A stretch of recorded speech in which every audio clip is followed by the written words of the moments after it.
Hello guys, this is your friend Naruto Audio Fanfics and we are back with a new fanfic. Which is what if Naruto was blessed by Kami with a godly bloodline? Part 1. And if you enjoy this fanfic then please press the like button and subscribe to my channel for more fanfic like this. And now let's start the fanfic. Naruto sighed as he crawled into bed and thought, what a night. First I get tricked into stealing a stupid scroll and then I find out I got a demon sealed in me. What next? Pigs flying. I just want to get some sleep. As he closed his eyes. It was some time later Naruto felt someone running their hand through his hair and opened his eyes and saw a teenage woman with red hair and bluish-green eyes hovering over him running her hand through his hair. Blinking Naruto said, "Who are you?" The girl's eyes widened a moment and said, "Ah, you're awake. Forgive me for disturbing your sleep." As she moved back a few feet. Naruto sat up and looked at the woman confused and said, "It's alright. I'm not mad or anything. I just was wondering who you are." The woman said, "My name is Nori." Naruto looked around and said, "Well Nori, where are we and how did I get here?" Nori looked at Naruto confused a moment and said, "You've never been here before."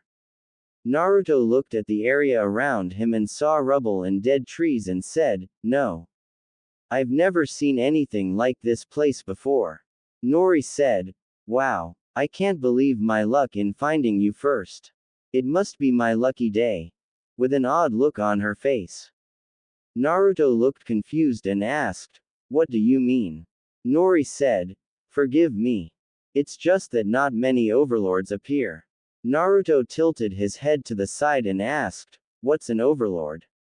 Nori said, "Well, how do I explain it to you? I got it. Have you ever looked at yourself in a mirror and seen your reflection?" Naruto nods and Nori said, "Some people think when you see your reflection you are seeing you in another world. That is sort of true.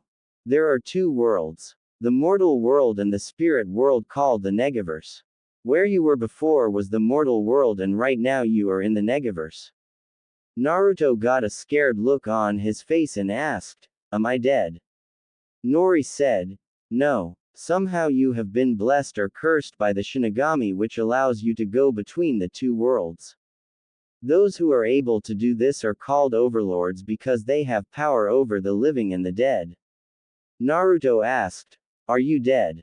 Nori tilted her head to the side and said, "Before I answer can I explain a few things about the Negaverse to you?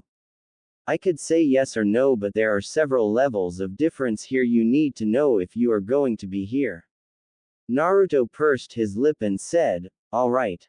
Nori nods and said, "When a mortal is born, they have a certain amount of life energy in them. Once that life energy is gone they die so you can say that every day someone lives they are also dying a day at a time. You with me so far?" Naruto nods and Nori said, "Good. Now when a person ages in your world and dies a day at a time, they are reborn here as a creature known as a minion. Minion are the lowest level of life here. They don't remember anything about their life in the other world but when them that is alive in the mortal world dies, minion transform and become another race depending on how they lived their life in that world. Almost no one here looks human unless they are an overlord." Naruto said, "So you're an overlord?" Nori shook her head and said, "No. When I was alive in the mortal world I was a human sacrifice. I have no idea what I was sacrificed for but when a mortal dies as a human sacrifice they come here as a human. I don't remember anything about my life besides my name. What happens in the mortal world doesn't matter here after you die." Naruto said, "I see." Nori shook her head and said, "No, not yet you don't. I admit I don't know everything about this world but I do know some things. You see, what makes you different than me besides the fact that you are still alive in the mortal world and I am dead is that you still have your life energy. Life energy is very valuable here. I told you I was surprised that I was the first to find you. It won't be long before others start coming to you. Naruto asked, why? Nori bit her lip and said, I know, follow me. As she got up and started to walk away. Naruto got up and said, hey, wait up. As he ran after her. When he caught up to her, she was looking at a dead tree and said, if you would send some energy into this tree, I will be able to explain. It's hard to explain unless you see it for yourself. Naruto frowned and thought, does she mean my chakra? Maybe. As he placed his hand on the tree and sent some chakra into his hand. A few moments later the tree began to glow and Naruto's eyes widened before he stepped back and Nori said, it's alright Overlord. Just keeping sending your energy until it stops glowing. Naruto said, my name is Naruto. As he slowly started to send chakra into the tree again and as the tree glowed it began to change shape until it became a glowing blue gem the size of Naruto and Nori clapped her hand and said, ah, that feels great. Thank you Overlord Naruto. Naruto looked at Nori who had her eyes closed and said, what happened? Nori opened her eyes with a smile on her face and said, this is now you Tower Heart. Tower Hearts are a link between overlords and their subjects. As long as the Tower Heart exists you will live in both this world and the mortal world, but if your Tower Heart is destroyed you will die. Naruto's eyes widened and Nori said, it's alright. Most of those who live in this world won't dare damage a Tower Heart. Look at the ground. You see how there is grass growing a little bit right now. It's because it's bathing in the energy of your heart like I am now. It's like a feeling of peace and pleasure bathing me. Because of this many here would be willing to do anything, including becoming your subjects so they may be close to your heart and feel this feeling. Naruto said, so this Tower Heart is linked to me now. As he looked at the gem. Nori said, yes, and the more powerful you become Overlord so does your Tower Heart. Naruto looked at the ground that was now a 100 feet wide circle of green grass and asked, what now? Nori tilted her head to the side and said, well, I'm not sure. I mean I never met a Overlord before but. Just then a noise was heard and both turned toward the noise and Naruto's eyes widened and Nori said, a minion. Naruto remembered Nori's words earlier and said, that's a minion. Nori looked at Naruto and said, I told you already that there are hardly any humans here because when they die they become something else based on what they lived like. A gray-skinned creature came crawling toward Naruto and said, oh great Overlord, I am Nat. I beg you, allow me to serve your lordship. As he groveled on the ground at Naruto's feet. Naruto looked at Nori and asked, what should I do? Nori shrugged and said, maybe he knows more than me and can help you. Naruto sighed and said, Nat. I guess you can serve me. Nat quickly began to kiss Naruto's feet much to Naruto's disgust and Nat said, oh thank you your lordship. You won't regret it. Naruto yanked his foot back and said, I'm starting to think I might. As he tried to shake the slobber off his feet. Nori giggled and Nat asked, what are your orders your lordship? Naruto looked confused and said, what do you think Nat? Nat said, oh your lordship, are you asking me to be your minion advisor? In an excited voice. Naruto blinked and looked at Nori who seemed confused also and Naruto said, sure. Nat said, oh thank you, thank you, thank you. I promise I will be the greatest advisor I can for your greatness. Shall I begin building a tower to help defend your Tower Heart Master? Naruto asked. Defend it. Why defend it? Nat gasped and said, Master, you should not joke like that. Someone could come and steal it for their own master. You must defend it because if it is destroyed by a hero then you will die. Naruto blinked and looked at Nori and asked, why would a hero try and destroy my heart? Nori said, heroes here are not like heroes in the mortal realm. Hero kill those with power in order to take it for themselves in order to build an empire in their own image using the stolen power. Naruto frowned and said, I see. Yes, Nat. Begin setting up a tower to defend my heart. Nori said, May I speak freely, Overlord Naruto? Naruto nods and Nori said, This rubble was probably at one time a town or another tower. That means there might be valuables like scrolls, relics, or gold in the rubble. I would suggest that you have a treasure vault, a relic room, and a library added to your tower to store them. Naruto said, Great idea. Nori, you have been a great help to me, so is there any way I can repay you? Nori said, Allow me to be by your side so I can enjoy the feeling of your heart. That is all I ask. Naruto said, You can be by my side as long as you want, Nori, because without you I wouldn't have a clue what is going on. Nat said, Does that mean Nori is Lady Nori Master? Naruto said, Yes. Nori eyes widened and said, I'm honored you would give me such a show of gratitude, my lord. I will do my best to please you and serve you faithfully. Naruto looked confused a moment and asked, What do you mean? Nori blinked and said, You don't know, my lord. Naruto said, Know what? Nori said, You have made me a lady of your kingdom, my lord. My mind, body and soul now belong to you to do with as you please, my lord. You may use me any way you wish, my lord. Naruto asked, Use you? I don't understand. Nori blushed and said, Would you like me to show you, my lord?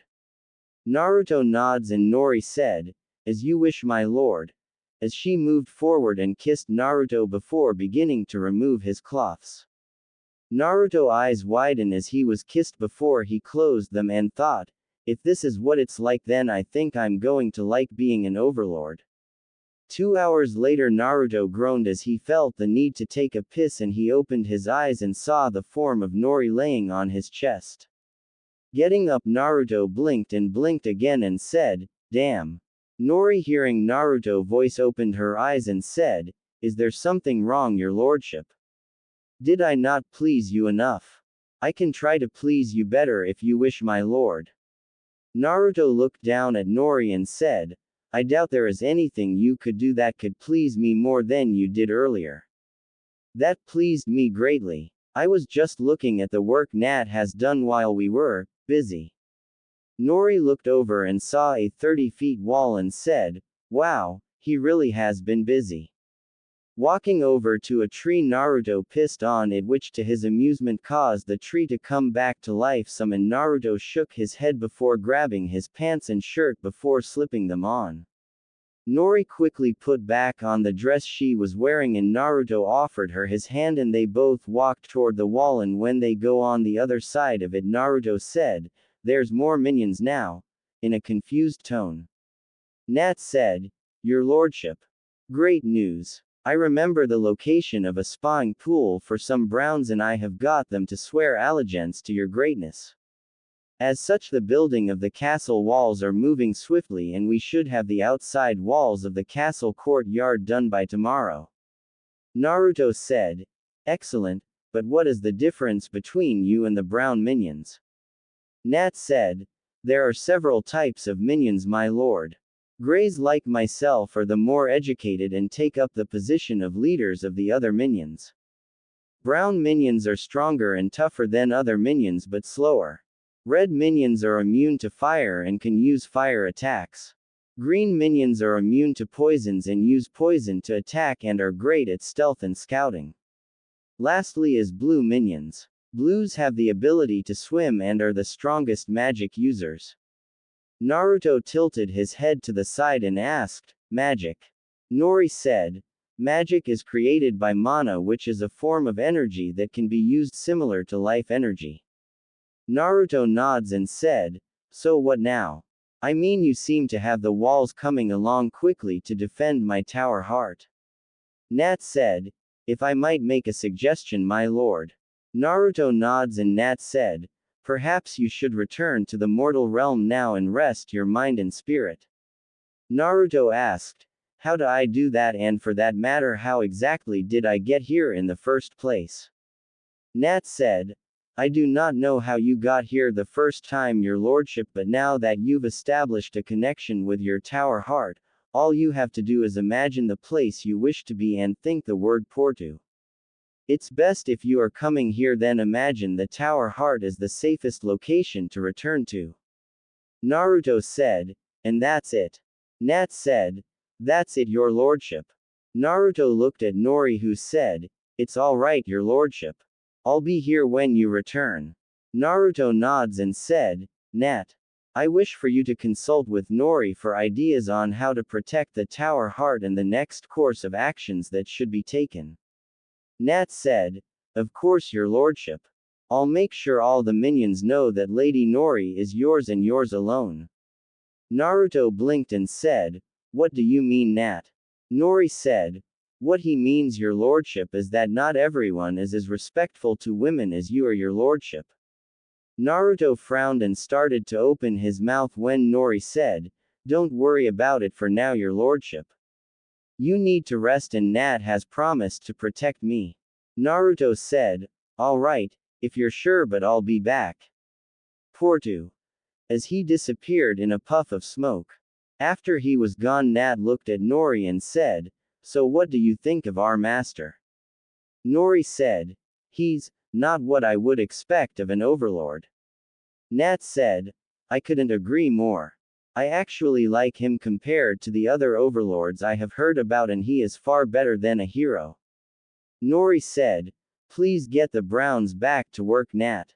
They seem to be slacking off. Nat eyes widened before turning and screaming, get back to work, you ungrateful maggots. When Naruto appeared in his apartment, he looked at his clock and blinked and thought, it's only been an hour. I thought I was gone half a day or better. Well, I can get some sleep now, and after Nori I need it. As a perverted grin appeared on his face. When Naruto awoke, he thought, man, what a dream. I can't believe that I dreamed I went to another world and... A female voice interrupted his thoughts and said, that wasn't a dream, your lordship. You really did come here. Naruto eyes widened and said, Nori, is that you? Nori stood next to the tower heart and said, yes, Lord Naruto. I'm using the link between you and the tower heart to hear and speak to you. The tower heart doesn't just link your energy to it, but also makes it where we can see you and be able to talk to you. You also don't have to speak, just think your words and those around your heart can hear you. Naruto thought, like this. Nori said, yes. Naruto thought, cool. So is there a reason you are contacting me besides explaining about this ability? Nori said, Nat was wanting to inform you that they finished the outside courtyard walls and were about to begin construction of the castle when I suggested that we consult with your lordship about the castle. I thought that you might be able to research other castles in your world in order to find out how to make the best one possible to defend the tower heart. Naruto thought, that's a good idea. I don't want to be killed by some hero when my life is starting to look up. I am glad you were the first one to find me. I am sure I would have already been killed if I hadn't have met you. Nori said, I will do all I can to please and serve you, master. Naruto looked at the clock on the wall and thought, I got to go for now, Nori, but I'll talk to you later. As he got up and took a shower and quickly got dressed. After getting dressed, Naruto headed toward the Hokage Tower, and when he got there he went up to the Sandaime office, and after being allowed to pass by his secretary entered the Sandaime office. Hiruzen Sarutobi, the Sandaime Hokage of Konoha, looked up at Naruto and said, hello Naruto, how are you doing this morning? Naruto said, pretty good, old man. I got a couple of questions though. Hiruzen said, well, I will try to answer them if I can't. What would you like to know? Naruto started to open his mouth when the voice of Nat said, my lordship. I would be careful with what you say. I do not know of what knowledge there is in your world. Naruto thought, I know, but I trust Gigi. Hiruzen saw Naruto start to speak and then his eyes gloss over a moment before they come back into focus and Hiruzen said, "Is everything alright, Naruto?" Naruto shook his head and said, "Yeah. Anyways, I was wondering. You told me last night that the Yondaime summoned the Shinigami to help seal the Kyuubi, right?" Hiruzen nods and Naruto said, "I see. I'm not sure but I think the Shinigami gave me a gift when he sealed the Kyuubi in me." Hiruzen blinked and said, "Really? Why do you think that?"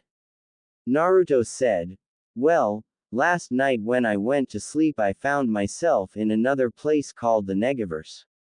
Hiruzen's eyes widened and said, "You're an overlord now, aren't you?" Naruto's eyes widened and said, "How did you know?" Hiruzen frowned and said, "I've been alive for many years now and have seen and encountered many strange things, Naruto. I've met these so-called heroes." As he spat out the last word, Naruto said, "So you don't like those heroes either, huh?"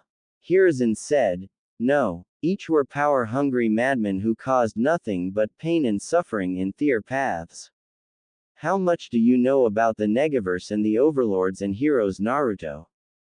Naruto said, "Not much. Nori and Nat have told me some and are trying to help me understand everything, but I'm confused a lot." Hiruzen asked, "Who are Nori and Nat?" Naruto said, "Well, Nat is a minion." Hiruzen said, "Minions, the servants of the overlords." Naruto scrunched his nose and said, "Nori told me that every day that someone is alive is another day that they die. Minions are people sort of like the spirits of humans that are still alive here in this world but haven't died or been killed yet. They don't remember anything about their life besides their name. After someone dies for real, the minion there transforms into another creature depending on what they were like when they were alive. I've only met a Nat, Nori, and a few brown minions, but I haven't learned their names yet." "Nori is?" As he frowned. Hiruzen asked, "Yes, what is she, Naruto?" Naruto said, "She's human, but she told me only someone who was used as a human sacrifice in this world stay human when they go to the Negaverse. She and Nat both admit they don't know everything about the Negaverse, but they have helped me learn some about it." Hiruzen took several breaths thinking to himself and said, "Naruto. I admit that I don't know a lot about the overlords or the Negaverse. Most of which I do know I don't like from my encounter with heroes. What are you planning to do, Naruto?" Naruto said, "Right now Nat has finished building the walls around the courtyard to protect my tower heart and are going to start building a castle to defend it next." Hiruzen asked, "What is a tower heart?" Naruto said, "Well, you know. I wonder. Gigi, I don't know if this will work or not, but I think I might be able to take you with me to the Negaverse so you can meet Nori and Nat and see the tower heart." "You want to?" Hiruzen pursed his lips and said, "What exactly do you think will happen?" Naruto said, "Well, I was thinking that if my cloths were able to go to the Negaverse with me simply because they were touching me, shouldn't I be able to bring anything I'm holding as well?" Hiruzen thought a moment and Naruto said, "Hold on a second, Gigi. Nori is talking to me, damn heroes." Nori said that heroes have been known to take slaves they claim as their own from this world to the Negaverse as well as treasures they captured in their quest, so I should have no problem taking you to the Negaverse and back. Hiruzen said, "So that's what happened to those people. Very well. I would like to see this Negaverse as well as meet your friends." Naruto held out his hand and Hiruzen took it and Naruto said, "Portu." The next moment both were gone. Hiruzen blinked as they both were covered in smoke, and when it cleared he found himself in a huge courtyard with walls around him and Naruto.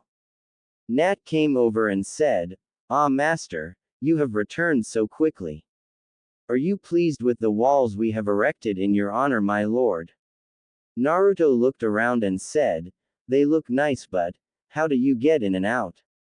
"I don't see a door to get out." Nat said, "Of course not, your lordship. Until we can get more defenses for the tower heart, I won't make a way for someone to get to it so easily. Nori walked over and Hiruzen breathed hitched in his throat as he saw Nori, and Nori said, "Don't let him trick you, your lordship. He was trying to make plans for the castle and forgot to keep an eye on the Browns, and, well, they kind of stupid unless being ordered what to do, and they just completely sealed the walls." Nat frowned and said, "They're Browns, your majesty, what do you expect, but please forgive them. They're hard workers and I promise that I will keep a better eye on them in the future to make sure they don't screw up again." Hiruzen said, "So you're a minion?" Nat looked at Hiruzen and said, "I am the minion task master selected by his lordship Overlord Naruto, and this is Lady Nori, Lord Naruto concubine." Hiruzen's eyes widened and looked at Naruto and said, "Concubine?" Naruto rubbed the back of his head sheepishly and said, Nori said, "I am whatever his lordship desires me to be. I aim to please and serve him." Hiruzen frowned and said, "Nori, can I ask you a question? Naruto told me that all you remember is your name from when you were living. Is that right?" Nat said, "In some cases that is true. For those who like Lady Nori who is still human, then yes. She would be able to remember her name, but those of us who are minions are given our name by older, more powerful minions since we have no memories of our past life." Hiruzen let out a breath he was holding and said, "Good. I thought you were someone I knew years ago, but her name wasn't Nori." Nori said, "Are you talking about Kushina?" Hiruzen's eyes widened and said, "Yes. You know her." Nori said, "Yes. She was taken prisoner by a hero several years ago. I do not know exactly what happened to her after that, though I did hear that that hero was killed by a warlock named Minato who claims she was his wife." Naruto asked, "Who's Kushina Gigi?" Hiruzen bit his lip and said, "An old friend Naruto. You said that her husband Minato was a warlock." Nat said, "He's known for being a master of runes and is able to do all kinds of magical attacks. I've never seen him myself, but they say that as he walks flames lick his footsteps. Some say that he may deal with death itself in order to keep his power he had in the mortal world. Who knows? You know how rumors and legends get." Hiruzen thought, or that his cloak has flames near his feet, and said, "Yes. I do know. Anyways, I was wondering about this tower heart thing I heard about, and what exactly are you planning to do?" Nat said, "We serve His Majesty, and whatever he decides to do we shall carry out his orders. I suggest that we work on increasing his power and followers, because it won't be long before a hero comes and tries to take his tower heart for themselves or try to destroy his lordship in order to claim his treasure and knowledge." Hiruzen looked at Naruto and said, "So what are you going to do, Naruto?" Naruto said, "Get stronger, Gigi. I don't plan to die for a long time, and I still plan to become Hokage someday." Hiruzen smiled and said, "I see." Naruto said, "Oh, you wanted to see my tower heart? It's right here," as he walked over to the glowing crystal. As Hiruzen walked closer to it, he said, "Amazing. I can feel power coming from it." Nori said, "That is his lordship power. It's amazing to be in its presence. Isn't it?" Hiruzen said, "Indeed it is." Nat said, "That's why heroes will come for it. The power you are feeling is like a drug to power-hungry heroes. The more power they have, the more they want, so they can feel even greater than they are." Hiruzen said, "What happens if the tower heart is taken or destroyed?" Nat said, "If it is taken, then His Majesty will lose his power and become weaker until he is destroyed, and if the tower heart is destroyed, then so will his lordship be destroyed. They are linked. Together they are strong, but separated they are weakened or destroyed. That is why we must defend it to protect His Majesty." And Nori along with the Browns all nod as well at Nat's words. Naruto smiled at how protective everyone was of him, and Hiruzen thought, "You've found acceptance here, Naruto. I'm proud of you and hope someday that you will find it in Konoha as well. Minato, Kushina, and shook his head and said, well, I think we should get back to Konoha. I still have a lot of work to do. Naruto said, sure Gigi, oh that reminds me Gigi. I came to ask if you had any books on castles and things like that. Nori thought that I should research on castles before building one so I can better protect my castle heart. Hiruzen said, I think I can find something that should help you. Let's return to my office, shall we? Naruto nods and said, alright Gigi. Bye everyone. Nat said, what should we do while we wait for your return your lordship since we can't start working on the castle yet? Naruto frowned and Nori said, if I may suggest your lordship. You may not have noticed it yet but you have a lot of area outside of the castle that hasn't been explored or cleared of rubble yet. We may find treasure, relics, or magical items that could help you become stronger or help protect the castle better. Naruto said, that's a great idea Nat. I want you to send the Browns out to clean up the area around the castle and see what they can find but don't go past sight of the castle for now. That way if someone comes to take the heart they can help get back in time to defend it. Nat said, excellent idea your lordship. I'll have them get started right away. As he quickly moved over to the Browns and began to order them around. Hiruzen chuckled and said, seems like you got a good man there Naruto. Nori laughed and Naruto asked, what's so funny Nori? Nori said, grays and blue are always females while red and browns are always male minions. Green are the only ones that can be both male and female. Females lack physical strength but make up for it with intelligence and magic control while males are stronger but have less control. Naruto's eyes widened and said, so Nat is a woman, as he looked at the gray minion. Hiruzen chuckled and said, I guess what they say is true no matter where you are. Behind every great man is a woman bossing him around, causing Naruto to chuckle. After calming down Nori said, is there anything else I can do to please you Lord Naruto? Naruto looked sheepishly at Hiruzen and said, not right now Nori. Maybe later. Nori nods and Hiruzen giggled pervertedly and said, Naruto, even though you have Nori here and no offense to you Lady Nori but Naruto needs to remember that he can't spend all his time here and that he has responsibilities back home. He might also try and find someone who will care for him there as well. Nat who came over said, of course his lordship is going to find other concubines. He will have several mistress. Some for power, some for pleasure, and some for other reasons. He will also have to have several heirs to help govern his empire as it grows. Naruto said, whoa, slow down.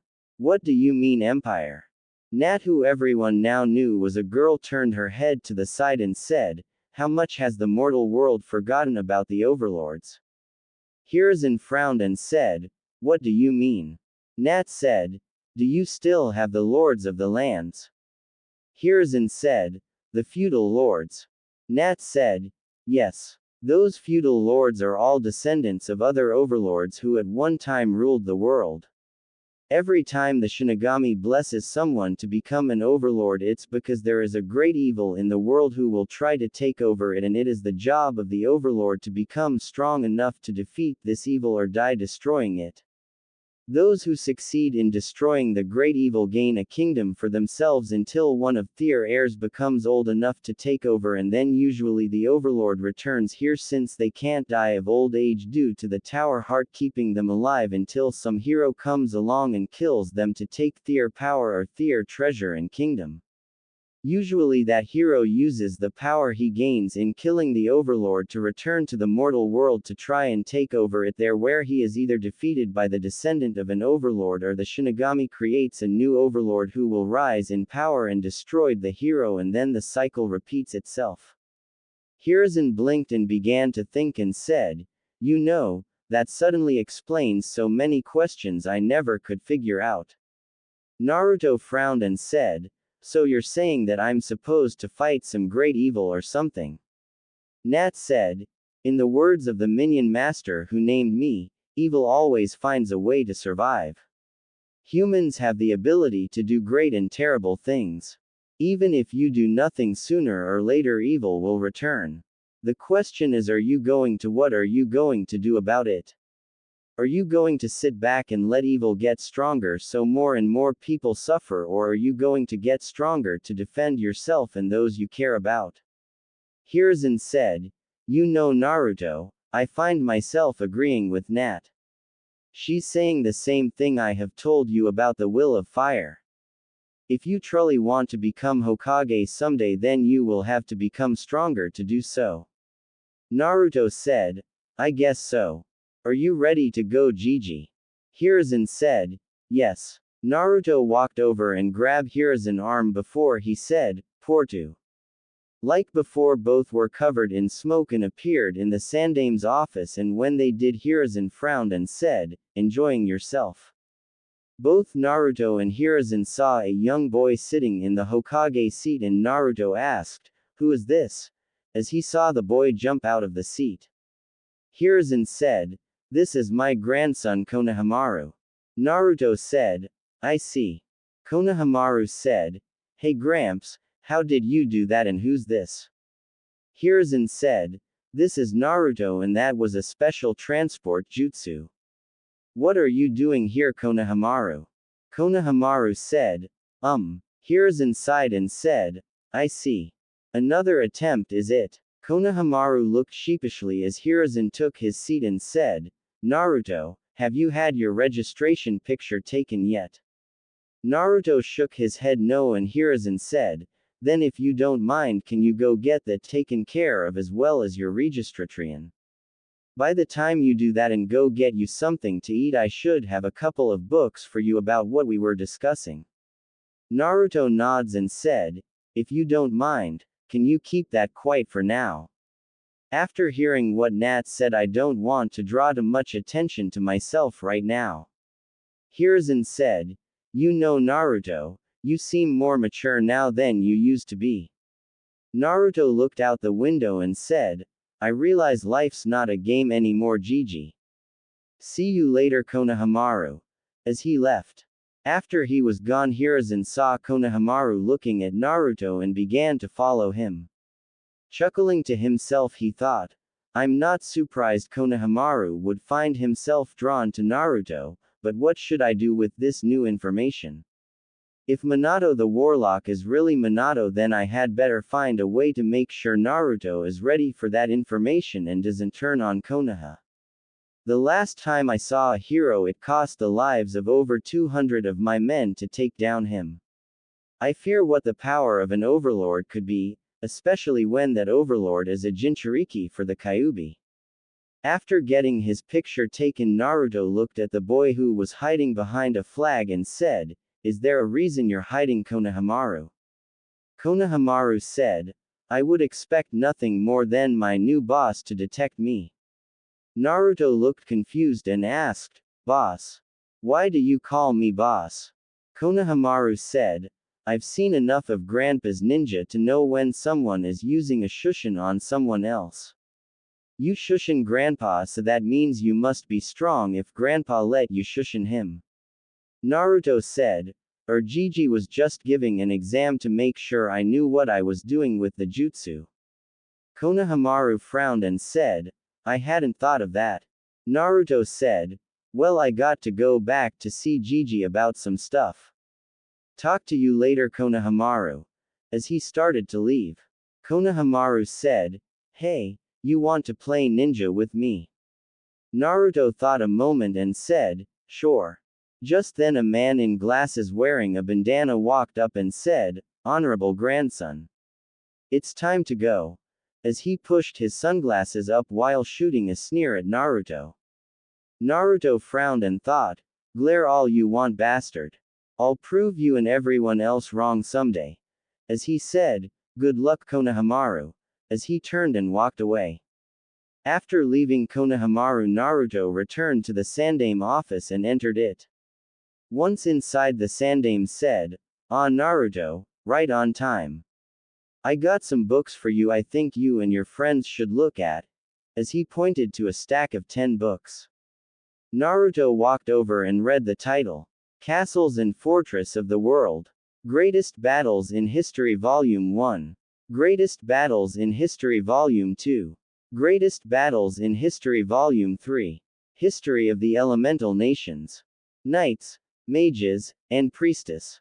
Kingdoms of the World. Demons and Monsters of Legends. A Beginner's Guide to Seals. Seals for Idiots. Looking confused at the book titles, Hiruzen said, "The Book of Castles and Fortress of the World gives descriptions about the castles. Greatest Battles in History tells several stories about attacks on towns, outposts, and villages which can help you defend your castle by seeing how others would attack yours in order to counter them. The book on the history of the elemental along with the kingdom of the worlds will help you understand the political situation you are in. I can tell you're not used to the terms of people referring to you as nobility, so those books will help you with that.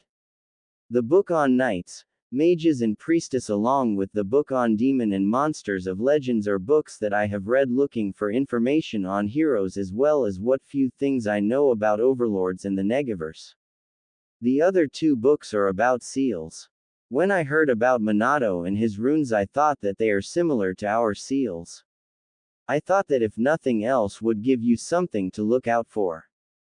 Naruto smiled and said, "Thanks Gigi, but when are you going to tell me the truth?" Hiruzen said, "What do you mean?" Naruto frowned and said, "A guy named Minato who made a deal with the Shinigami. Someone whose wife is named Kushina that looks like someone you know and I bet looks like Minato wife. I saw the look on your face. It's him.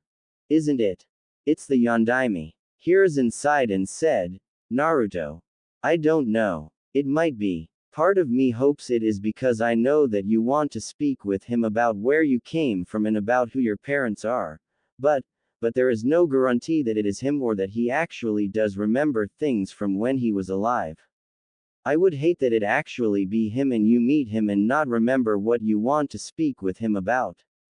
Also there is the fact that since people change when they get there that he may not be who he was when he was the Yondaime. He could be as bad or worse than a hero. Please Naruto. Until you know more about what it is like there as well as getting stronger, do not seek him out." Naruto, seeing the worried look on Hiruzen's face, said, "All right Gigi. I won't seek him out for now, but why are you so accepting with this?" "I mean," Hiruzen said, "I saw the look on your face around Nori and Nat.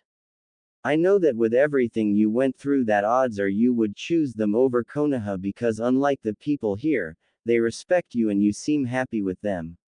I care for you Naruto and I don't want to see the day where you become an enemy of Konoha, and if you left Konoha to be with them now that you're a ninja there would be nothing I could do to keep you from becoming a missing nin and treated as such." Naruto said, "Someday I'll prove to everyone who I really am. Just wait and see Gigi." Hiruzen said, "I hope you do and I hope to be there to see that day," as he rubbed Naruto's hair affectionately as Naruto stood beside his desk. Naruto said, "Well Gigi. I guess I should go." Hiruzen said, "I know though I do have one more thing for you," as he pulled out a scroll. Naruto looked at the scroll and Hiruzen said, "This is a couple of training exercises that will help you get stronger. You should look at them and do them." Naruto said, "Thanks Gigi." Hiruzen said, "Don't forget you have to be at the academy next Monday at 10 a.m. for team placements." Naruto nods and said, "Sure Gigi. Well I guess I better go. See ya, Portu." Before he disappeared. After he was gone Hiruzen thought, please let this help form a bond here and not create a stronger enemy. When Naruto got back to the Negaverse he saw Nori reading a scroll and saw a small pile of gold and a couple of old-looking clubs and daggers. Nat said, "Ah, Your Excellency, you've returned. I am pleased to inform you that we have cleared the area around the castle as far as a minion can see, and we have found some gold for your treasury as well as a few old weapons that you of course have first dibs on, and a scroll that Lady Nori has been reading. Naruto said, I can see that, Nat. Good job. Nat said, I see you have some new items, my lord. Are they to help with the castle? Naruto said, yes. Gigi said these would help with helping to build the castle as well as give several strategies that others would use to attack the castle so that we may defend against them. I haven't had a chance to look through them yet, so we. Nat said, not to worry, my lord. As she began to speak some words Naruto did not understand before the books began to float into the air and fly around the tower heart while glowing. Grunting, Naruto grabbed his head and screamed in pain before passing out. When Naruto awoke, he groaned and moved his hand to his head and said, what happened? Nat said, forgive me, your excellency. I was not aware of the amount of knowledge in those books, or I would have done them all one at a time. Naruto glared at Nat and said, what did you do, and why the hell do I suddenly know what was in those books? Nat said, I used an enchantment that the minion master who named me used when to enchant the library of her master. It allows all the knowledge that is stored in the library to be given to her master without wasting time reading them. Naruto said, I see. Next time before you do something like that, warn me so I can be prepared for all that information to be absorbed. Nat said, of course, your excellency. If I might ask your lordship, now that you know everything in those books, how shall we build your castle? Naruto pursed his lips together a moment and said, are the walls around the courtyard just stone walls, or are they enforced any? Nat said, just stone from the rubble we cleared, master. Naruto said, that won't do well. If someone uses a battering ram, they would be able to break the walls. We need to reinforce the walls with as well as make them where we can place guards there to watch for enemies, but that will be later. Do any of you have blacksmithing skills? Nat frowned and said, no, my lord. None of the minions here have blacksmithing skills. Naruto frowned and said, damn, do you know anyone who blacksmiths? Nat said, I do, but is currently out of reach. Nori said, I know someone, but I can't guarantee that they would help. They may even attack you. Naruto frowned and said, why would they attack me? Nori said, because you might not be able to afford them. Nat asked, who are you speaking about? Nori said, the Grey Dwarfs. They are the best blacksmiths outside the elves that I know of, and they are also the closest to our current location. Nat frowned and said, you're right. The Grey Dwarfs are the best, and they won't work for the amount of gold we currently have. Naruto said, damn, I guess we will either have to get more gold or do without what I want.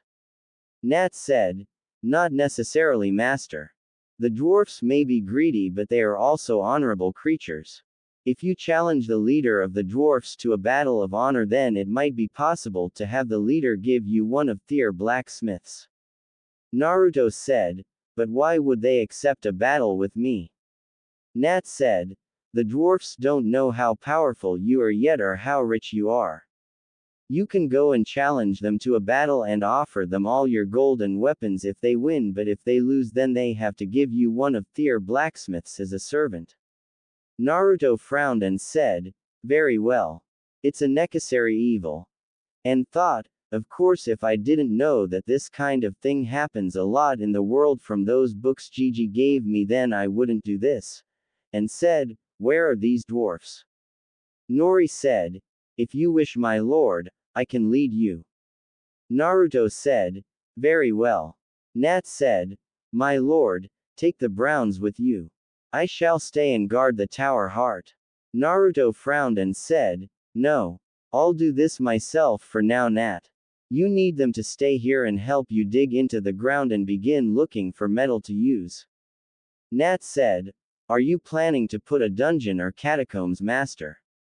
Naruto said, Yes, as well as a maze that can be used to lure enemies into that can be used to trap them. Nat said, very well, my lord, but please be careful. Naruto nods and said, shall we, Nori? Nori nods and Naruto said, hey wait, how do we get out of here? Nat said, oh, well, we built a secret tunnel to get in and out, my lord. It's over here. As she moved over and motioned to a couple of browns who moved a stone slab to the side, and both Naruto and Nori followed Nat into the tunnel and came out the other side, which came out inside a hollow tree, and Naruto frowned and said, that isn't going to work, Nat. Once we get the blacksmith and begin building the castle, I want you to destroy this tunnel. Nat said, yes, my lord. Is there anything else? Naruto shook his head no and said, so which way do we go, Nori? Nori said, this way, my lord, as she began to walk away. After walking for 10 minutes, Naruto stopped and said, what the hell? What is this gray shit that is in front of us? Nori looked at Naruto confused before her eyes widened and said, oh, forgive me, my lord. You remember how I told you about your tower heart energy spreading out and bathing those close to it in it? Well, this is currently the range of your power. Since you are still alive, the area past that ring of influence is blind to you. I hadn't thought to explain how to extend your range of power.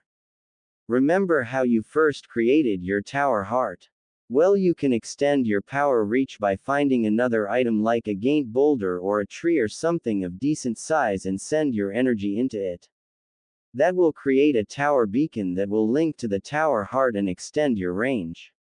If you acquire a detection spell and place it on the map in your map room once it's built, if anyone enters the range of your power, it will appear on your map to warn you of their approach.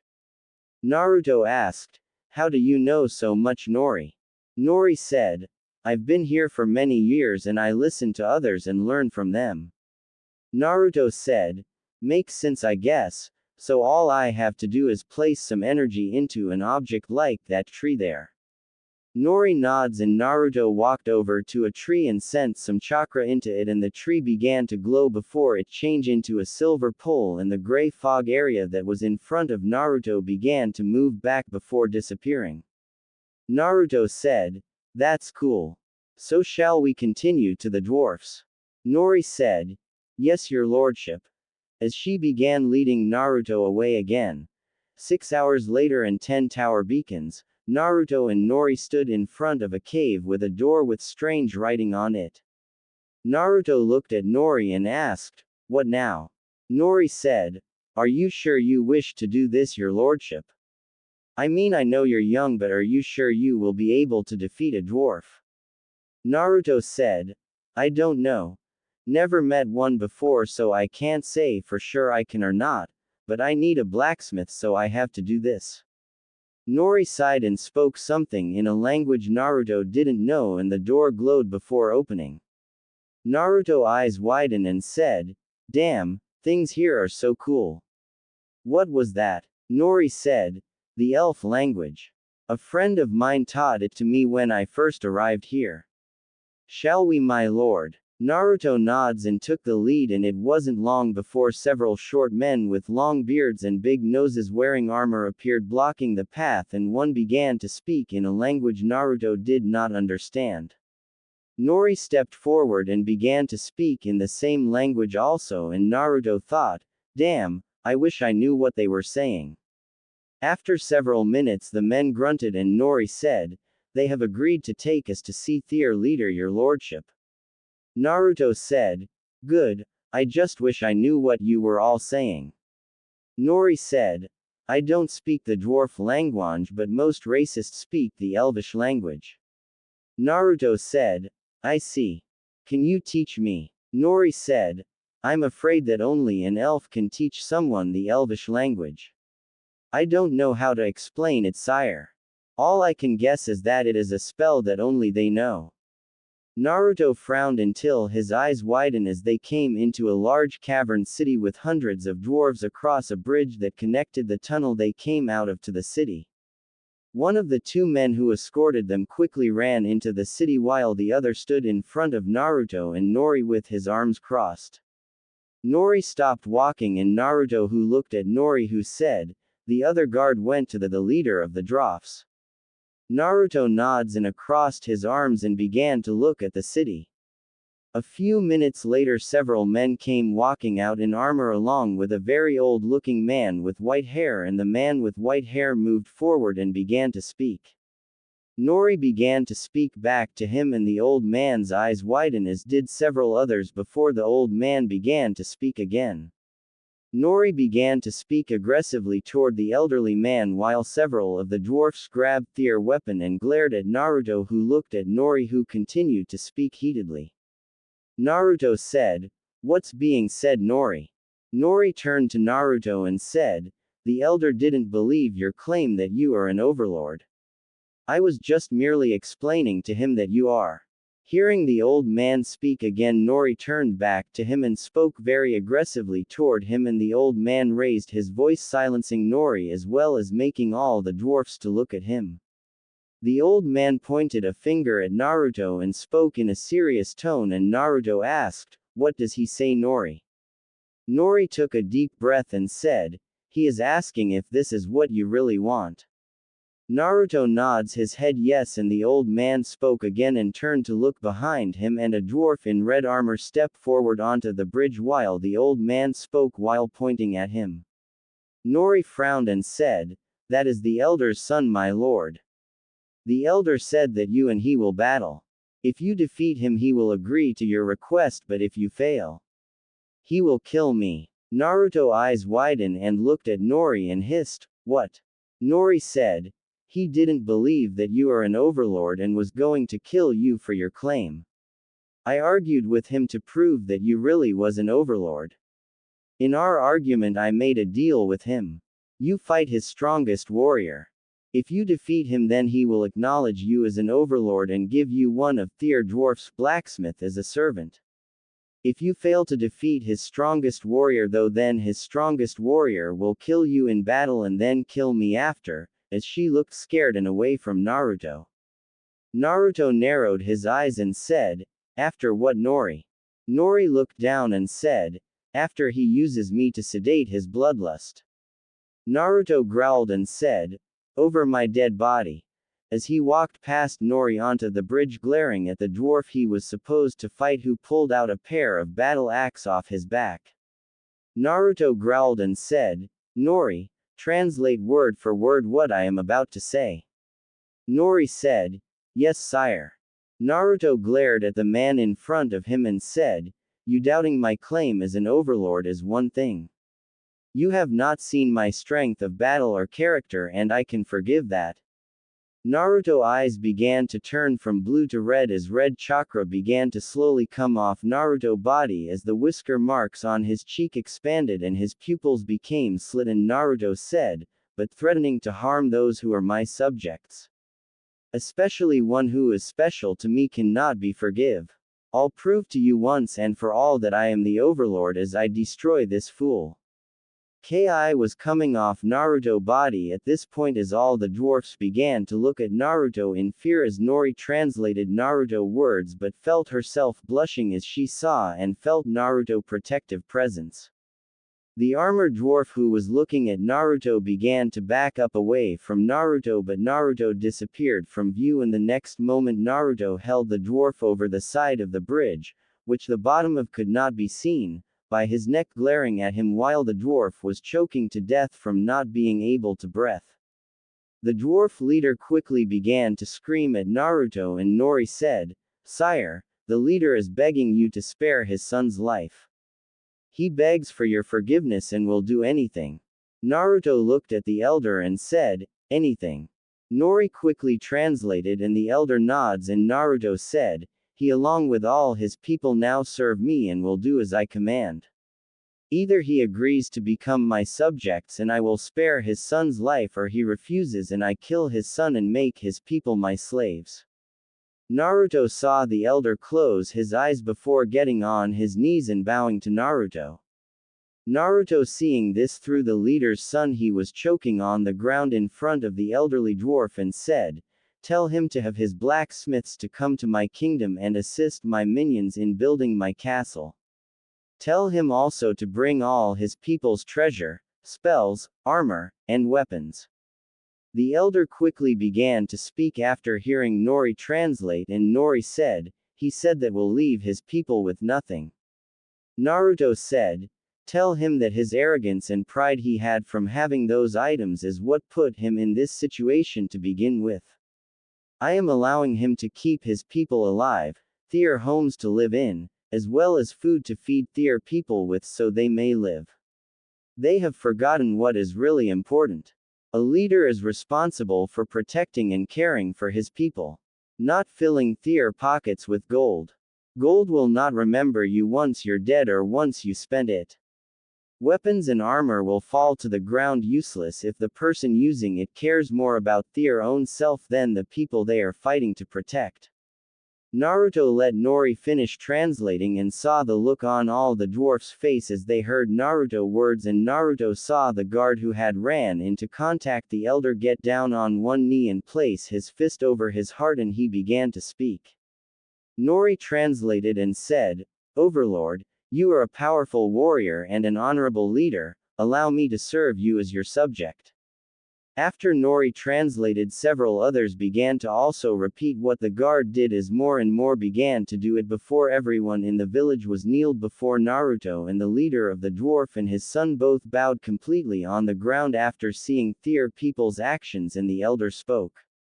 Nori translated, "Please forgive me for my pride and arrogance and allow me and my people to serve you not as slaves but as loyal subjects. All we have is yours." Naruto said, "So be it." The next day Nat was overseeing the work of the Browns when the sound of marching feet was heard approaching the castle walls. Nat quickly ordered the Browns to grab weapons to defend the tower heart, as she also grabbed some. A few minutes later, the walls around the castle crumbled to the ground on one side. When the dust from the wall falling cleared, Nat and the other minions got wide-eyed as they saw Naruto and Nori standing beside several dwarfs who were armed, and Naruto was pointing at the destroyed wall with Nori translating, and the dwarfs began speaking back, and Naruto nods before the dwarfs began to move around, knocking down the rest of the walls. Nat moved toward Naruto after ordering the Browns to remain guarding the heart, and Nat said, "My lord, what is going on?" Naruto shrugged and said, "Nothing much. I picked up a few new subjects to aid my kingdom." Nat looked around as she saw more and more dwarfs and asked, "How many are a few?" Naruto shrugged and said, 300, give or take a couple. Nat's eyes widened before she smiled and said, "I knew you were going to be a great overlord, sire." Nori said, "You have no idea, Nat. No idea at all." As she blushed while looking at Naruto, who had several live bites on his neck from her showing him her thanks and gratitude for his actions the previous day. Naruto smirked as he heard Nori words before his eyes widened and said, "That reminds me, Nat," as he turned and motioned to a group of dwarfs who were not moving. The group began to move toward Naruto before he said, "Can you help these dwarfs place these items in their proper places?" As the dwarfs set down several treasure chests and opened them, showing gold, weapons, armor, books, scrolls, and other items. Nat's eyes widened and said, "Oh my," before she fainted in shock, causing both Naruto and Nori to look at each other and burst out laughing. Naruto was sweating as he went through the training exercise that Hiruzen had wrote for him. Several hundred yards away, construction of his castle as well as the first steps in forming a city were underway. Using the knowledge from the books Hiruzen gave him, as well as his knowledge he gained from pranks on Konoha, Nat knowledge from her time with the Grey who named her, as well as Tinbert, the leader of the dwarfs, the plans for the castle were created. The walls around the courtyard that now was twice the size the one the Browns had made originally was built first. They were now 10 feet thick and 50 feet height. Each wall was reinforced with 3 separate sets of metal rods that were linked together to make it stronger. There was a gateway with a drawbridge as well as a spiked metal gate with 1-foot wide gaps between each section. On each side of the gate was a guard house with one guard house controlling the drawbridge while another guard house controlled the metal gate. The walls had stone spikes on each side of the walls so that if anyone were to attack the guards on top of the walls, the guards could hide behind the spikes and then counter-attack when they could if they had a long-range weapon. At each corner of the castle walls that was in a square shape around the courtyard was a watchtower that went a total of 20 feet higher than the castle walls. In the middle of each wall was also a guard house that was the same height as the watchtowers. On top of each watchtower was a catapult that could be used to launch boulders at enemy armies. With the help of storage seals that Naruto learned from the book the Sandaime gave him. Each catapult had 50 boulders that were around 6 feet wide that could be launched one at a time. On each boulder was an exploding seal that would activate, causing it to explode, sending shrapnel into anyone around the area when it hit the ground. The walls also had single guard house between each watchtower and between the watchtower and the gate houses that could hold up to 30 men easily, while the gate houses could hold 15 men and the watchtower could hold 40 men, since living area for future guards were set up in each of them. Outside the castle walls, the ground that once was cleared now looked like a strip mining operation, as a moat over 40 feet deep and 30 feet wide now existed in the ground from where stones and metals were dug up to be used in construction.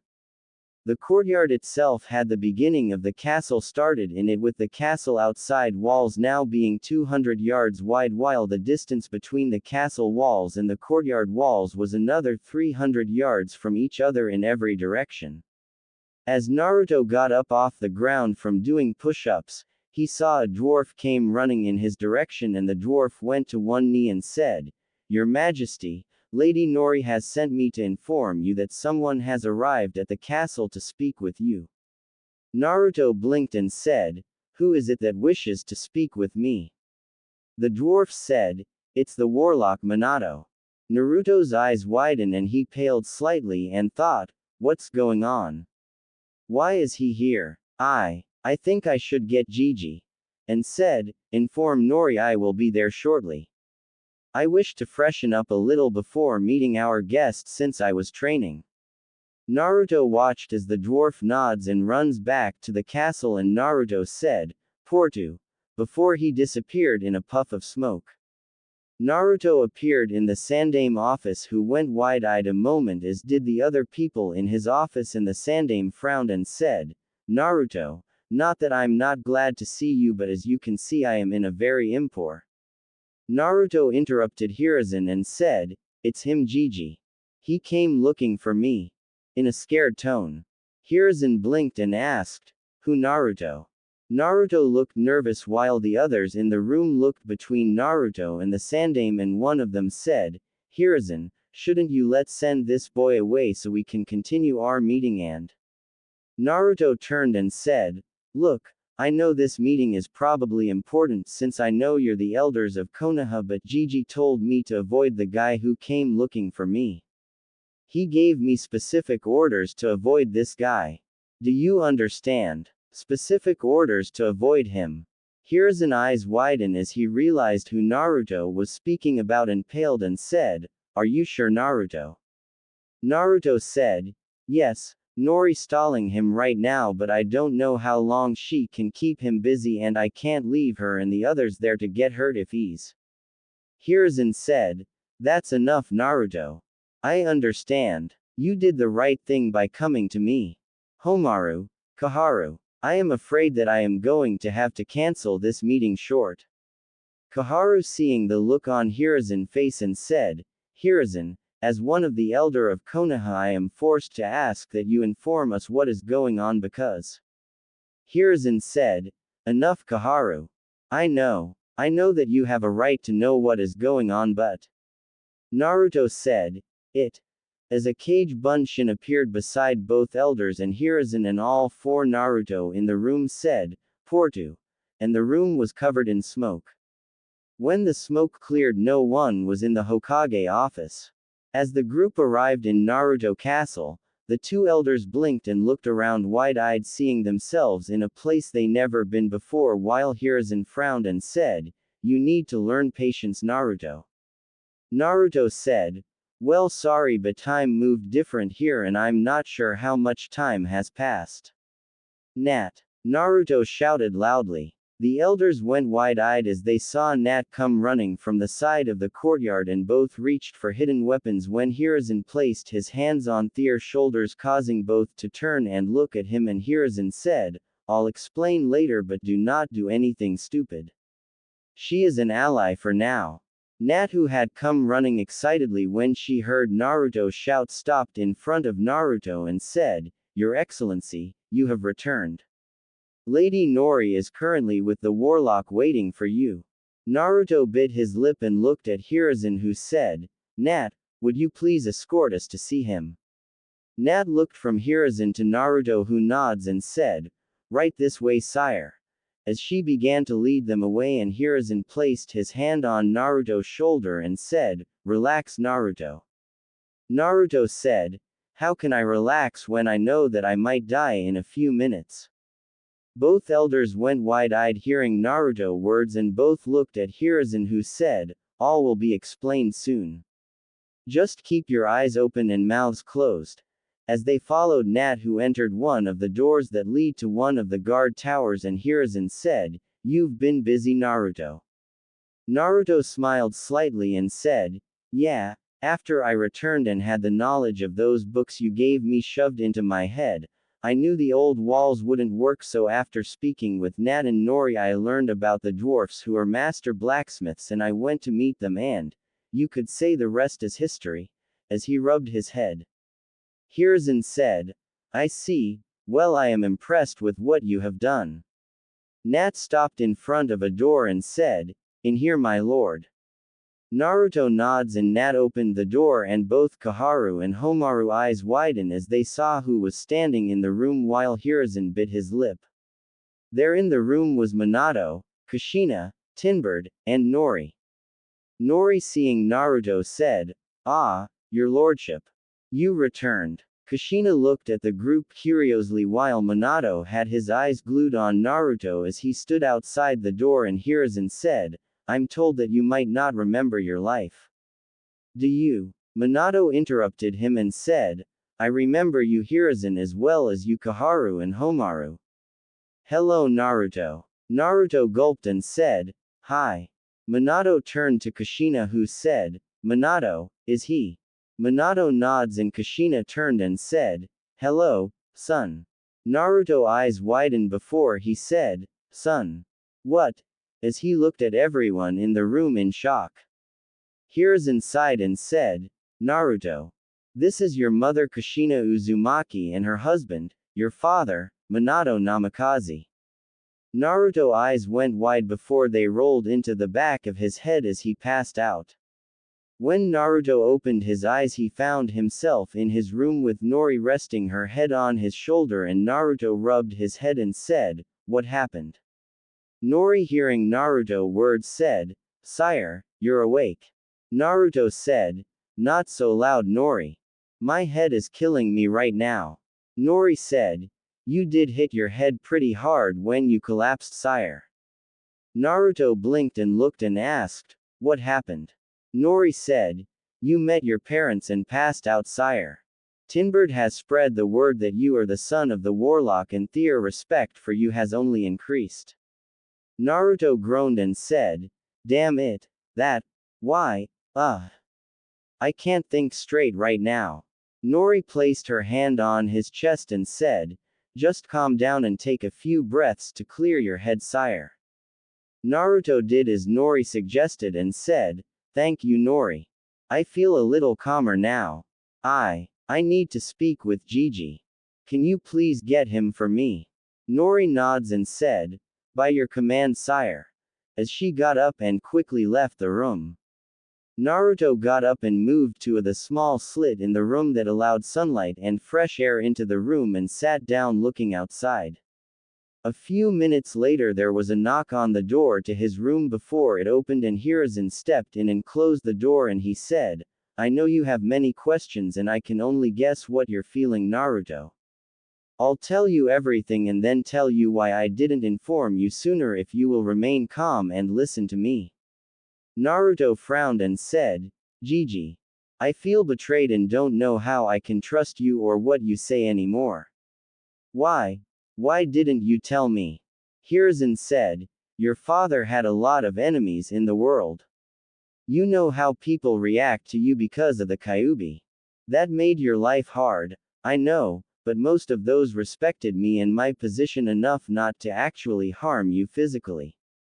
There was nothing I could do about the emotional damage they were doing to you besides try and be there for you and become a grandfather figure for you to give you the best life I could. But if I would have told you who your parents were or told the village who your parents were, then other nations would have sent assassin after you, and unlike the people of Konoha they wouldn't have listened to me. I did everything I could in order to protect you and try to let you live as normal a life as I could. I admit I made mistakes, but no matter how powerful I am or what position I have, I will sometimes make a mistake. Sometimes it costs someone to feel pain and suffering. Sometimes it sends people to their death. All I can do is do what I think is best and pray that I did the right thing. Naruto, who had turned to look at him, looked back out the window and said, were you ever going to tell me about my parents or the Kyuubi? Hiruzen said, I had planned to tell you about the Kyuubi when you made Genin and tell you about your parents when you made Chunin so you could better defend yourself should your parents' enemies find out. Mizuki just beat me on telling about the Kyuubi and you haven't gotten strong enough to be Chunin yet. Naruto sighs, feeling a lot of his anger at Hiruzen fade, and said, why did he use me to seal the Kyuubi in? Hiruzen said, there are several reasons he used you. The first is he is an honorable man. He could not ask someone else to do something if he himself was not willing to do it first. The next reason is because the Uzumaki clan, which I was going to tell you about when I informed you about your parents, had a special chakra that makes it where they are perfect to become Jinchurikis. The Shadaime Hokage wife, Mito Uzumaki Senju, was Kyuubi first Jinchuriki and your own mother was the second Jinchuriki for the Kyuubi. Something happened the night you were born that caused your mother to release the Kyuubi. I don't know what it was, but Minato has said he will explain it when you are present because he said he has much to talk to you about. Naruto, I'm not going to ask you to forgive your father, but I ask that you give him a chance to explain himself to you. Naruto closed his eyes and said, Can I have a few minutes alone? I need to think. Hiruzen nods and said, Naruto. No matter what happens or what you do, know that I am proud of you, before he turns and leaves the room. Hiruzen returned to the room where Minato, Kaharu, Homaru, Kushina, Nori and Tinbird were all sitting round a table, and Minato asked, how is he?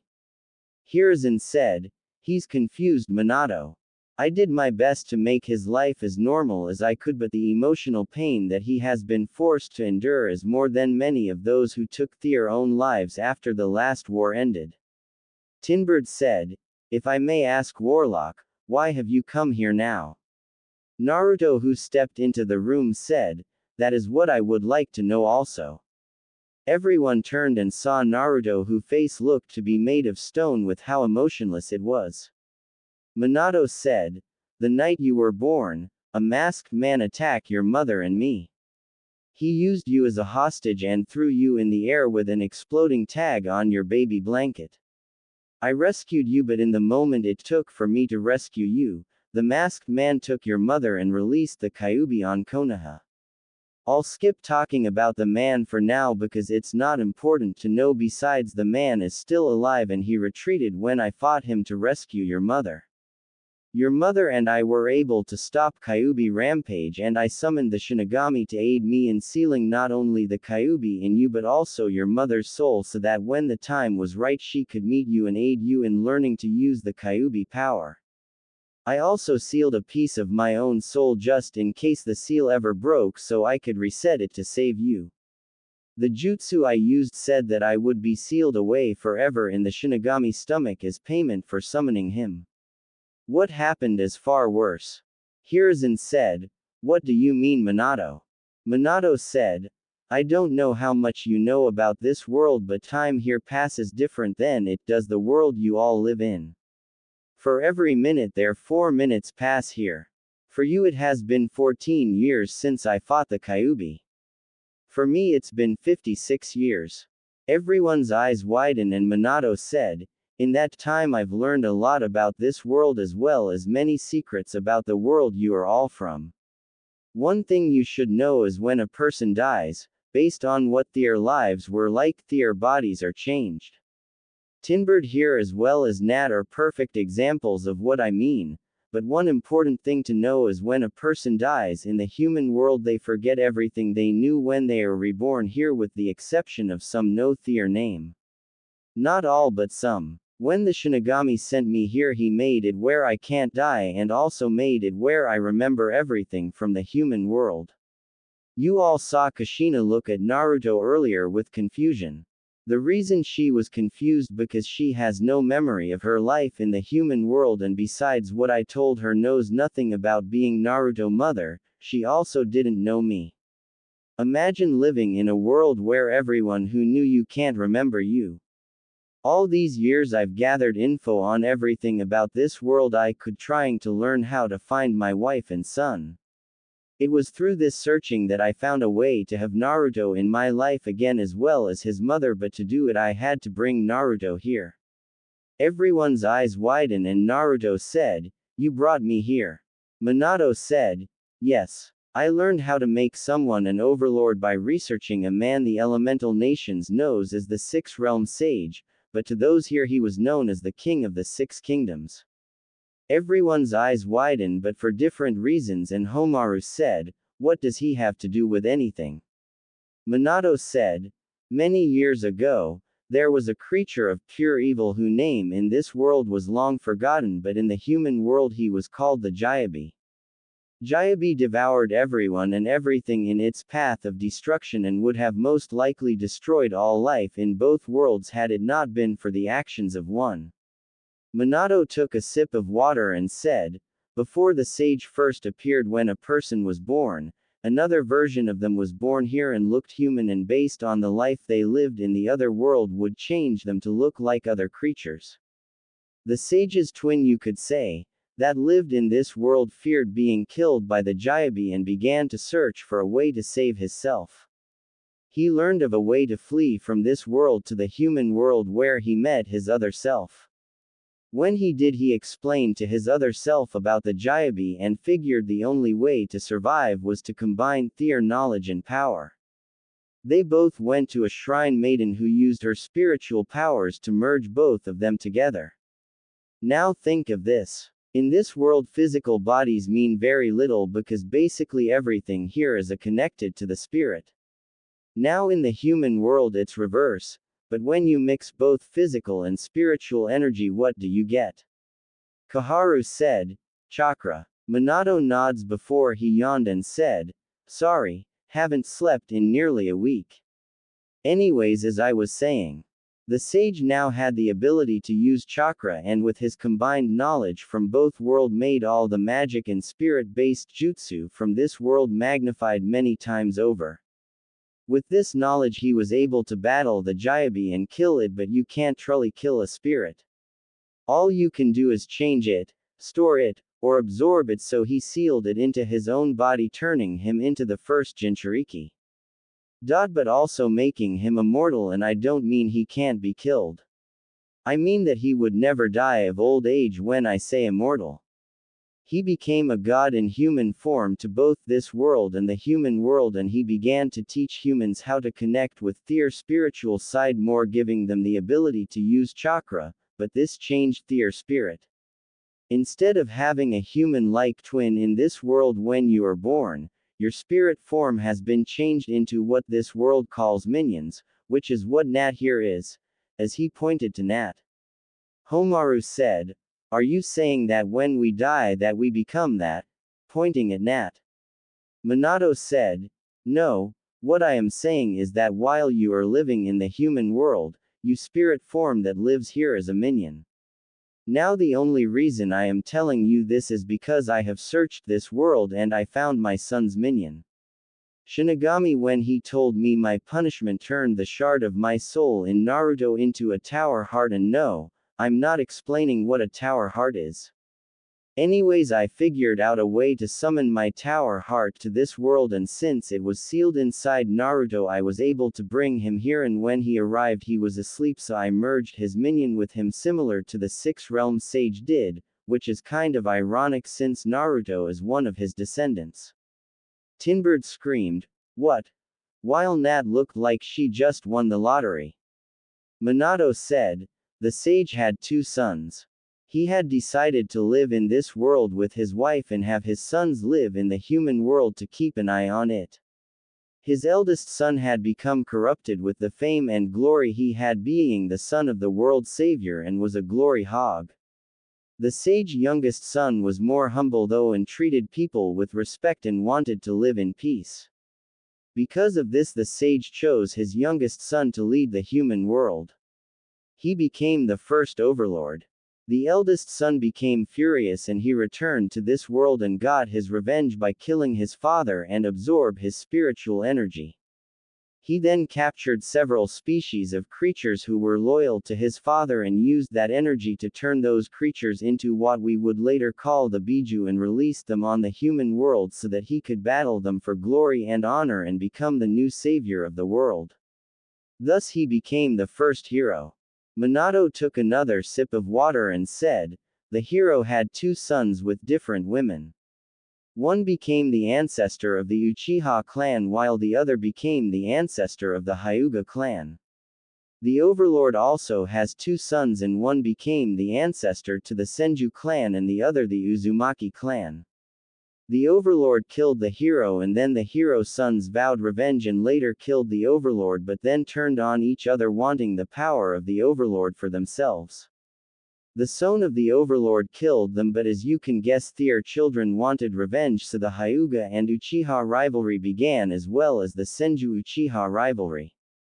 The Hyuga were smart enough to back out after they saw the Senju and Uzumaki were going to stay united, and they did all the way up to the founding of Konoha, and now Naruto is the last of the true overlord line, and now thanks to me bringing him here and merging him he can become what he was meant to be. Hiruzen said, so Naruto is a descendant of the 6 Realms Sage on both his parents' side. Minato blinked and said, both? What do you mean both? Hiruzen said, your father was Nawaki Senju, Suon brother. Your mother was the female genin on his team. She missed the mission he was killed on because she had morning sickness from being pregnant. She died giving birth to you.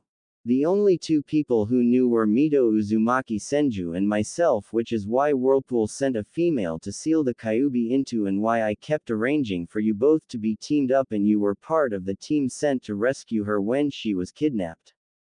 You both had an arranged marriage, but Mito and I didn't want to tell you and instead let you fall in love for yourself, which you did. Minato said, how can you be sure who my mother and father were? Hiruzen said, because your mother was my firstborn daughter.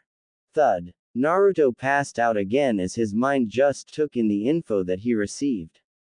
When Naruto awoke again he found himself back in his bed in the castle, and Naruto felt someone rubbing their hand through his head and said, Nori, is that you? A female voice said, no son. Naruto eyes widened before jumping out of bed and looking over, seeing Kushina sitting next to where he had been before, and he said, Kushina. Kushina said, after you passed out your father used a seal he created to return my soul to my new body. While my soul was inside you I saw everything that happened in your life, son, so I know everything. I'm not the shell of a woman you met earlier. I truly am your mother in every way now. Naruto eyes widened before they began to get wet and he said in a scared voice, really, you're telling the truth, right? Kushina said, of course Databane. before she looked sheepish. Naruto screamed, "Mom!" before he tackled her into the bed and hugged her as he cried into her chest. Kushina patted his back and whispered, "It's alright son, mommy here and I'm not going anywhere," as she heard him cry into her chest until he fell asleep. Getting up out of bed, she went to the door where she opened it and saw Nori standing there, and Kushina narrowed her eyes and said, "I know who you really are, Nori, as does Minato. If you hurt Naruto, I'll destroy you." Nori said, "I won't hurt him. I give you my word." Kushina nods and started to walk away and stopped and said, "I want you to tell him the truth before he discovers it on his own. Also, he's too young to be a father right now." Nori's eyes got wide hearing Kushina's words before she looked down with a frown on her face, but hearing the last part made her blush as she looked back up at Kushina, who looked over her shoulder and said, "Take care of him," before she walked away. Nori thought, "I will," as she returned to the room where Naruto was. When Kushina got back to the room where the Sandaime, Koharu, Homaru, Nat, and Tinbird were, Homaru said, "How many other secrets are you going to hide, Hiruzen?" Hiruzen said, "More than you can imagine. I expect both of you to take what you learned here to the grave. Naruto is going to prove himself, not because of who he is related to." Minato said, "I agree, Grandpa," as he shot Hiruzen a glare. Hiruzen said, "Like I told Naruto, I made a lot of mistakes in my life, Minato. I can only do my best and pray that I made the right choice." Koharu said, "Something I've been wonder. Why did you get that smile on your face when you heard Naruto was the descendant of the sage Nat?" Nat said, "Well, you see. Minions all start out with brown skin and are called browns. Browns are generally referred to as males because browns are very stupid and you can't tell the difference in genders then. Browns are abusive to each other to the point they do more damage to each other than an enemy would. Eventually most browns grow to hate being beat on so much. Some decide to hide as best they can, which causes the browns to look for them, and if they find them, beat them up again, so they try harder and harder each time to avoid being found or detected until they become master of stealth, though by this point they also quit bathing so that if they are found the browns won't beat them because they stink so bad. Those who do this turn into what we call greens, and because they have hidden in places that smell bad to help hide them as well as cause them to stink, they build up an immunity to nearly all poisons. Nat rubbed her head and said, "Some browns who try to hide can't stand the smell of becoming a green, so they try another approach. Browns are so stupid that they don't know how to swim and are afraid to get too wet. To avoid being hurt, some browns force themselves to learn to swim and keep getting better out of fear that they eventually become what we call blues, who can go through any amount of water regardless of how dangerous it is. They also learn to attack with spells in long range so they don't have to get out of water where they could be hurt." Nat popped her knuckles and said, "Then you have reds. Reds are basically pyromaniacs. They burn themselves playing with fire for the fun of it until they build up an immunity to fire, and then they like to use magic to make fireballs and set things on fire. Because of being burned so much and becoming immune to fire, their skin color turns red. Last are grays like me." Nat rubbed her neck and said, "Grays also start out as browns but don't like to be hurt, so search out knowledge to learn to avoid and detect danger. Because of this we spend so much time inside researching and reading our skin color changes to gray. We are the smartest of all the minions. Minions who live a long life try to make it where they don't have to change into another creature when their human side dies. Minions have learned that if they stay by an overlord's tower heart, they can absorb some of the energy the tower heart gives off to extend their lives. Gnarl, the minion I trained under for a while, is over 3,000 years old by doing this." Minato said, "I've heard of Gnarl. She's supposedly the most evil of all the minions." Nat said, "She is, and she deadly smart as well. In fact, that is how I came to be in the service of Lord Naruto." Gnarl had discovered that I learned her secret of how she's been around and in power so long. She was one of the first minions born. I don't know how she got to be in the position she is, but what I learned is she serves an underlord until he starts to become too independent of her, where she secretly sets him up to be killed by a hero but making sure he has an heir. She then trains the heir to avenge the fallen overlord until they get to independent of her, and she repeats the process. When she found out I discovered this, she sent out Browns to kill me, and they were chasing me when I found Lord Naruto. But like I said, Browns are very stupid. When they got in the presence of Naruto power, they forgot who they were chasing and what they were supposed to be doing. Since all minions know Greys are the smartest, they turned to me for orders, and so I basically recruited them into serving Lord Naruto instead of Gnarl Overlord. The reason I was smiling is I knew some of the history Minato told us from my research in Gnarl Library. Gnarl is serving a fake overlord while I serve a true overlord, and I know sooner or later my overlord will face hers and she will finally get what's coming to her. Before she cackled evilly. Minato thought, hell hath no fury like a woman scorned. When Naruto awoke again, he found himself with Nori laying beside him, and he blinked and looked at her for several moments and said, "Yeah, you're definitely Nori." Nori opened her eyes and said, "You're awake, my lord." Naruto said, "Yeah, you and my mother look a lot alike. Could you have been an Uzumaki? Gigi told me that Uzumaki have special chakra that made being a Jinchuriki easier. Maybe the reason you were a human sacrifice was because you were an Uzumaki." Nori looked down and said, "Naruto, what do you think about me?" Naruto looked confused a few moments and said, "I like you, Nori. You're very precious to me and I would do anything to protect you. Why?" Nori bit her lip and said, I have a confession to make of sorts, and I'm afraid that you may hate me when it is over." Naruto frowned and said, "I'm not sure how many more confessions I can handle, Nori, but I'm here for you." Nori said, "Well, I lied when I said I had no memories of my past. I just was scared of what you would think of me when you learned the truth." Naruto asked, "What truth?"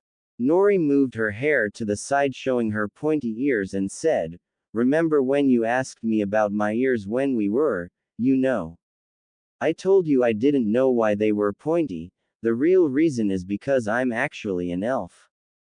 Not a human." Naruto's eyes widened and said, "Wow, so that's how you know how to speak elf. Hey, how come you can't use that spell thing you mentioned to teach me to speak elf? If it wasn't for Nat, I would still need you to translate everything so I could speak with Tinbert and the dwarfs." Nori blushed and said, "I told you I had met Kushina before. The reason I met her was because the hero who had taken her was originally after me. He was going to destroy my people, so my father offered me as a sacrifice to save our people. I would become the hero's slave and he would spare my people. I felt betrayed by my father and my people who sacrificed me, so I ran. And the hero chased me. While running, I ran into Kushina. I couldn't believe how much we looked alike. The hero thought she was me and took her while I ran. I later met your father and he at first thought I was your mother also, but then I told him that I wasn't her, but told him about the hero who I thought was your mother. I later learned about the hero's death at Minato hand when some of my people found me. They wanted to bring me back like nothing had happened. Like they didn't use me to save themselves. I hated them for it. I turned my back on them and vowed to myself I would never use my magic again, since it was them who taught me magic."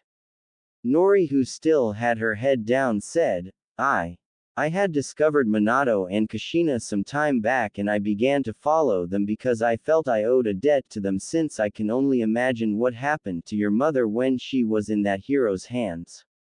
I didn't get too close because I wasn't for sure how they would react. I was afraid they would kill me, but then I heard your mom talking about a son. She seemed confused and scared, and I was hidden close by when they performed the ritual that turned you into an overlord, though I didn't know what was going on and didn't understand it. I had thought that you were Kushina's son and that the warlock was going to kill you for power or something, and I felt that I could repay Kushina by saving her son's life. I took you and ran with you as fast and as far as possible. I vowed to myself to protect you with my life to pay back Kushina for saving mine. I soon couldn't run anymore and decided to rest, and I began to play with your hair to pass the time, and that was when you woke up. Since I didn't know anything about you besides the fact I could feel you were an overlord because the feel of your power, I acted like I didn't know anything. Nori looked up with a blush on her face and said, "When you defended me against the threat Tinbird had made, you have no idea how happy and good that made me feel. You had done something my family wouldn't do, and in that moment I fell in love with you, sire." As she looked down and said, "If you hate me now, I understand, and I'm willing to accept any punishment you deem fit, including my death." Naruto sat there for several minutes seeing Nori looking down, and he slowly reached his hand over, putting it under her chin, and raised her head up, and when their eyes met he said, "I don't hate you, in fact I think I might actually love you also." Nori blushed and Naruto leaned forward and captured her lips with his. 2 hours later, Naruto and Nori, who now had her hair pulled back in a single ponytail showing the world her ears, entered the room where the others were. Tinbird gasped and started to cuss in the dwarf language when he saw Nori ears and caused Nori to smirk at him as Nat blinked before pulling out a scroll from somewhere and began writing down some of the curses Tinbird was saying. Kushina smiled and gave Nori a nod, causing Nori to blush. Ignoring Tinbird's reaction, Naruto said, "What exactly is going to happen now?" "I mean," Minato said. "Naruto, can I speak with you privately a moment?" Naruto looked at Minato while everyone else looked confused, and Naruto said, "Follow me." As he turned and Nori started to follow, and Naruto shook his head. After returning to Naruto's room, Naruto turned and punched Minato in the stomach, knocking the air out of him. Minato coughed a moment and said, "I deserved that." Naruto said, "You think?" in a sarcastic tone. Minato sighed and said, "I know you are angry at me, and if you want to kill me then do it, but promise me that you will look after your mother for me." Naruto glared at Minato and said, "What did you want to talk about?" Minato said, "I want to know, do you trust Hiruzen and the elders?" Naruto frowned and asked, "Why do you want to know?" Minato said, "Your mother been using a jutsu we created to talk to me in our minds while we are touching each other. She's told me some about your life, and for what it's worth I'm sorry, but I didn't have a choice. Kyuubi tried to kill you with its claw, and both your mother and me jumped in front of it to shield you from being killed. Because of that we both were going to die, and Kyuubi would have killed you just to make sure you couldn't be used by someone else to seal him. The only way we could save you was to seal the Kyuubi in you. I didn't speak with Hiruzen and tell him to have you be seen as a hero. I mostly stayed quiet, listening to your mother give you her final words and burning the image of both you and your mother into my mind, since I thought I would never get to see you again." Naruto bit his lip and said, "You still didn't answer my question. Why do you want to know if I trust them?" Minato said, "Naruto, Hiruzen never once told me about him being related to me or that I had any family. I look back at my life now and wonder how much of it was created to mold me into the perfect puppet for him and his plans. From hearing your mother speak about your life, I fear that he's doing the same thing to you. I think he sees how you are treated here, and now that your mother and I have showed up, he sees there is a chance you could choose to stay here. When I think about Hiruzen, I see a Hokage first and a man second. I believe he will do whatever is best for Konoha instead of his family or friends. Even if you hate me, Naruto, I do love you, and the only thing I want for you and your mother is for you both to be happy and safe. If my death will give you both those, then please enter your mindscape and destroy my tower heart." Naruto closed his eyes and said, "No. I don't trust him and I've never trusted the other two. I see now just how much he is manipulating me because he made me fear that you would kill me, so when I heard you were here looking for me I ran to him. I can't help but wonder if my graduating the way I did was all a setup. Does Iruka actually see me or is he following orders? Are Tuki and Ayame being paid to treat me the way they do? I hate it." Minato said. "I know. I can't help but feel the same way, son." Naruto frowned and said, "But what can I do?" Minato put his hand on Naruto's shoulder and said, "Ask yourself this. What is most important to you? What are you willing to do to protect what is important? Are you willing to let yourself be a puppet, or will you take your life in your own hands?" Naruto bit his lip and Minato said, "If you will have me, I would be honored to stand by your side and give you advice if you want it, but I will never force you to do anything you want to do. You can even ignore my advice. I've spent over 50 years trying to get back to you and your mother. I will do whatever it takes to stay with you both if you will have me." Naruto smiled slightly and said, "Are you proud of me?" Minato said, "I'm very proud of the young man I see you have become, as well as what you have done, both your failures and your triumphs." Naruto let a tear fall and said, "All my life I wanted to know what it was like to hear those words from my father, to be held by my mother. You can't imagine how nice it is to have both those things after all these years." Minato said, "I can imagine because I longed for them all my life since I was an orphan."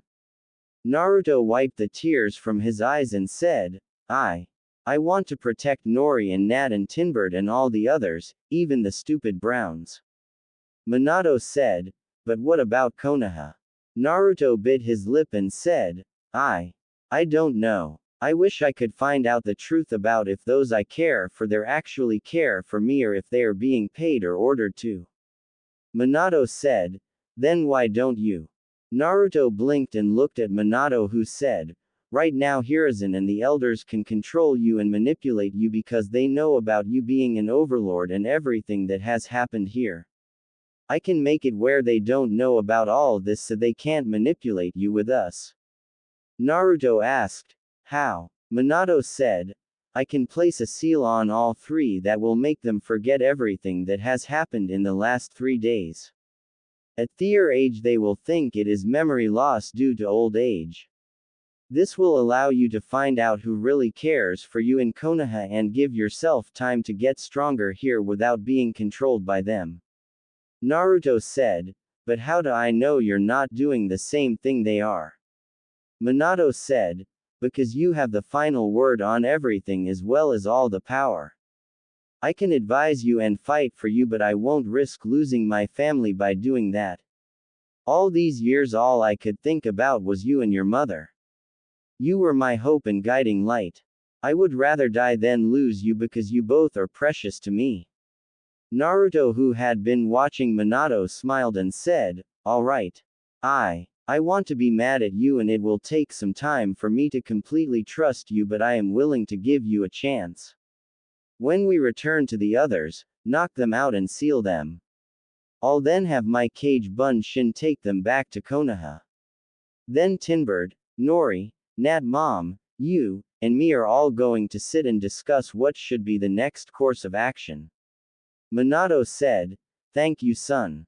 Naruto smiled and Minato pulled Naruto into a headlock and began to rub his knuckles into Naruto's scalp, causing Naruto to scream in pain a moment before he was released, and when Naruto glared at Minato a smile formed on both their faces and both began to laugh as they exited the room. The sound of laughter was the first thing the others heard when Minato and Naruto returned to the room. Minato walked by Hiruzen and patted him on the shoulder as he passed before placing his hands on the back of both elders. The next moment all three dropped to the ground, passed out, causing everyone to go wide-eyed. Naruto quickly began to explain what happened between Naruto and Minato and why the three were knocked out while three Kage Bunshin took them back to Konoha. After they were gone, Naruto said, Now that they are gone, we are going to discuss what our plans for the future are. Minato said, Naruto, there is much you don't know about this world. I am sure the others here can back me up on this. Even if we all see you as the leader and respect you, we all know you are young and inexperienced when it comes to things here. Right. As he looked at the others in the room who nod. Naruto said, well, sorry for being only 14. Tinbird said, I still can't believe how powerful you are despite your age, sire. Naruto said, thanks. I think. Minato said, right now you have a target on your back because of your age, power, and experience. You're not currently powerful enough to deal with all that is coming. Look at this. As he pulled out a crystal from his pocket and set it in the center of the table, and the crystal started to glow before the table looked to be replaced with a map. Minato said, this is a quest crystal. It records a map that details everywhere you have been with the crystal. Adding several quest crystals together will expand a map and turn it into a map room of the world. All these areas are areas that I have been with this crystal. I've secretly placed seals on other people's crystal when I've met them, linking them with mine to update mine and help expand my map also. Naruto looked at the map and saw many different color areas and said, what is with all the colors? Minato said, those are areas owned by either another overlord, hero, or different races that are not currently allied with anyone. This blue area right here is currently your area, Naruto.